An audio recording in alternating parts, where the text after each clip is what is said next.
안녕하십니까. 뉴스데스크 강원입니다. 2021년 대학 기본역량진단 최종 결과 도내 7개 대학의 일반 재정 지원 탈락이 확정됐습니다. 행정소송까지 불사하는 거센 반발이 예고된 가운데 당장 내년부터 일반 재정 지원이 중단되고 신입생 모집도 타격을 입을 것으로 우려됩니다. 박은지 기자입니다.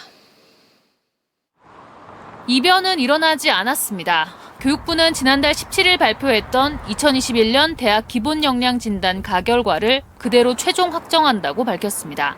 강원도에선 강릉원주대, 강원대, 경동대 등 4년제 대학 6곳을 포함해 강원도립대, 한림성심대 등 전문대 2곳 등 모두 8곳이 일반 재정지원 대학에 뽑혔습니다. 하지만 가톨릭 관동대, 상지대 등 4년제 2곳, 강릉 영동대, 세경대, 송곡대, 송호대, 한국골프대 등 전문대 5곳은 탈락했습니다. 강원도는 물론 전국 52개 대학들의 이의 신청은 하나도 받아들여지지 않았습니다. 각 대학들이 제기한 이 신청에 대하여 전부 기각 결정을 하였으며 이는 대학구조개혁위원회 심의를 통해 최종 확정되었습니다. 탈락한 대학이라도 국가장학금이나 학자금 대출 등의 지원은 계속 받을 수 있습니다. 문제는 내년부터 3년간 연간 수십억 원의 일반 재정 지원을 받지 못하다 보니 자칫 부실대학이라는 오명을 얻을 수 있습니다. 탈락한 대학들은 행정소송도 불사하겠다며 거세게 반발하고 있습니다. 각각의 대학이 처한 현실은 외면한 이른바 평가를 위한 평가 결과라는 겁니다.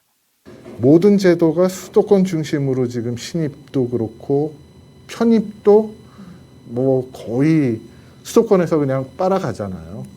이런 상황에서 그 지표를 넣어가지고 평가를 한다 그러면 지역대학은 뭐 견뎌낼 수가 없는 거죠. 정부는 공정한 평가 결과라는 기존 입장을 되풀이하면서도 대학들의 반발을 의식한 듯 탈락대학 일부를 구제하는 제도전 기회를 별도 혁신기구에서 논의하겠다고 밝혔습니다. 이번에 선정되지 않은 대학 중 혁신 역량과 의지가 있는 대학에 제도전 기회를 부여하고 지원하는 방안도 논의해 나갈 것입니다. 정부는 미선정 대학들의 어려움을 감안해 제도전 기회를 부여하기로 했지만 현재 평가 방식이 바뀌지 않는 한 권역별 줄 세우기에 불과하다는 현장의 불만은 계속될 전망입니다. 지금의 방식은 결국 정원을 줄이는 구조조정을 강조해 일반 재정 지원에 선정된 대학들도 자율적인 정원 감축 등을 추진해야 계속 지원받을 수 있습니다. 학생 수 감소 문제도 중요하지만 지역별 대학의 특수성과 현실적 어려움 등이 폭넓게 고려돼야 한다는 목소리가 커지고 있습니다. MBC 뉴스 박은지입니다.